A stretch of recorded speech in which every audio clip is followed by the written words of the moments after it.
இன்றே டவுன்லோட் செய்து உங்கள் ஃபேவரட் ஷோக்களை என்ஜாய் பண்ணுங்க. அக்கவுண்ட்ல 2 கோடி ரூபாய் மிஸ் ஆகுது. நீ ஏதாவது யூஸ் பண்ணிட்டு அத கேபி கிட்ட சொல்ல மறந்துட்டியா? மாமா, நான் எதுவா இருந்தாலும் உங்ககிட்ட சொல்லிட்டு தானே செய்வேன்.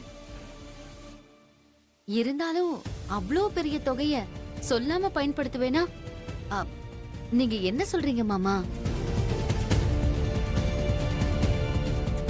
என்ன கேபி, 2 கோடியா? நீ ஏதாவது எடுத்துட்டு அக்கவுண்ட்ல எழுத மறந்துட்டியா? அவ்வளவு பெரிய அமௌண்ட நான் எங்க எடுக்க போறேன்? அண்ணா, நான் உங்ககிட்ட ஒரு விஷயம் சொல்லணும். என்ன எல்லாரும் இன்னைக்கு என்கிட்ட பேசணும்னு வரீங்க? சரி, அது என்ன விஷயம்னு சொல்லுங்க. இந்த 2 கோடியை பத்தி அப்புறமா பாத்துக்கிறேன். சொல்லு மீரா.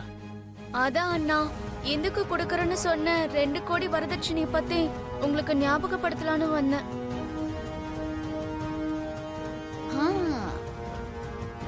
அதான் மாமா, மீரா சொன்னதுக்கு அப்புறம் மிஸ் ஆன 2 கோடி எங்க போச்சுன்னு இப்ப உங்களுக்கு நல்லா புரியும்னு நினைக்கிறேன். என்ன கேபி, மாமா கிட்ட சொல்லாம நீ வரதட்சணை கொடுத்தது சரி, அது அக்கவுண்ட்ல எழுதணும்ல? இப்பதான் உங்ககிட்ட சொன்னேன், 2 ரூபாய் இருந்தாலும் கணக்குல எழுதுறவன் நான் எதுக்கு 2 கோடி எடுக்க போறேன்? ஆமாப்பா, இந்துவோட வரதட்சணை விஷயமா அங்கிள் கவலைப்பட்டுட்டு இருந்தாரு.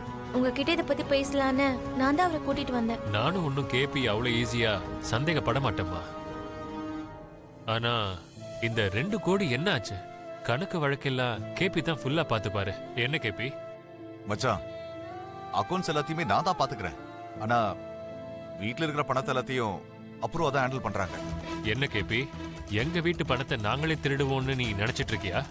நான் அப்படி சொல்ல வரலங்க, நடந்துட்டு இருக்கிற ப்ராசஸ் சொன்னேன், அவ்வளவுதான். நீ என்ன சொன்னாலும் அதுக்கு அர்த்தம் அதுதான் கேபி.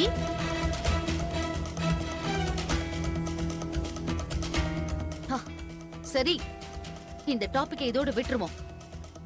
தீர விசாரிச்சா கடைசியில என் மாமாவையே திருடனாக்கிடுவியோன்னு எனக்கு பயமா இருக்கு. இங்க பாருங்க, இப்ப நீங்க என்னதான் சொல்ல வரீங்க? அந்த 2 கோடியை நான் திருடி என் பொண்ணுக்கு வரதட்சணை கொடுத்தேன்னு சொல்ல வரீங்களா? இப்ப எதுக்கு கேபி நீ இவ்ளோ கோவப்படுற? அப்படி நாங்க என்ன சொல்லிட்டோம்?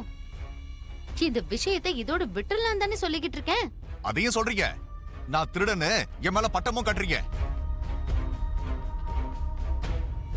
நீங்க கொடுக்கறேன்னு சொன்ன பணத்தை உங்களுக்கு தெரியாம நான் கொடுத்ததா சொல்லி என் மேல நீங்க பழி போறீங்க. வரதட்சணை பிரச்சனை ஒரு பக்கம் இருந்தா வாழ்க்கை முழுக்க இந்த திருட்டு பழி மட்டும் என்னை விட்டு போகாத மாதிரி பண்றீங்க. கிருஷ்ண பிரசாத், ஏன் முன்னாடி கத்தி பேசக்கூடாது.